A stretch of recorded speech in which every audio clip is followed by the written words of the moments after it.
In this project, we imagine Buckingham Palace reconstructed in the extreme frozen wilderness of Antarctica, a place where survival itself is a challenge. As the visuals unfold in an unforgiving landscape of ice and snow, the story we tell above explores the palace's origins, its legacy, and why this structure represents far more than just stone and symmetry. Buckingham Palace was never designed to impress through excess, but through control. Its long, restrained facade and deliberate symmetry communicate authority without needing explanation.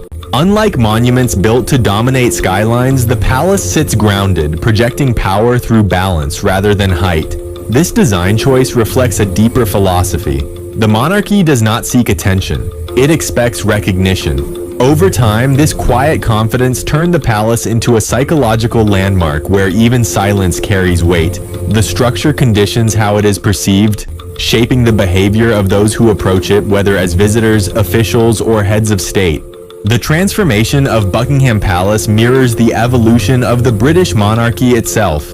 What began as a private residence gradually absorbed layers of political responsibility, architectural restraint, and ceremonial purpose. Each expansion was less about visual grandeur and more about institutional necessity. Corridors, chambers, and staterooms were added not randomly, but to manage influence, hierarchy, and protocol. By the time it became the official royal residence, the palace had already transitioned from a home into a mechanism, a space engineered to host power, not display it. This slow, intentional evolution is what gives the building its authority today. Inside Buckingham Palace, every space serves a function beyond aesthetics.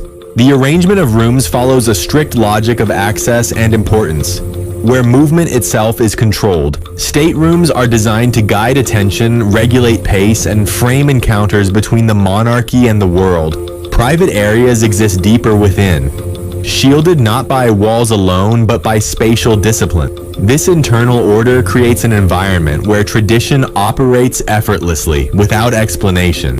It is a place where architecture quietly dictates behavior, reinforcing centuries-old customs through design rather than instruction. In the modern era, Buckingham Palace operates less as a residence and more as a strategic interface between tradition and contemporary governance. It hosts moments where symbolic authority intersects with real political presence. State visits, formal audiences, and national ceremonies that carry diplomatic weight.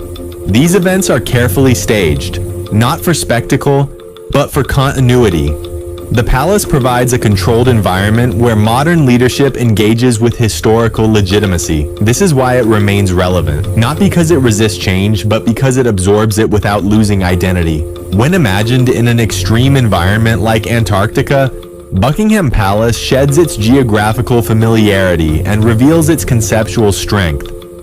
Removed from London, it becomes an abstract symbol, order placed within chaos, tradition set against isolation.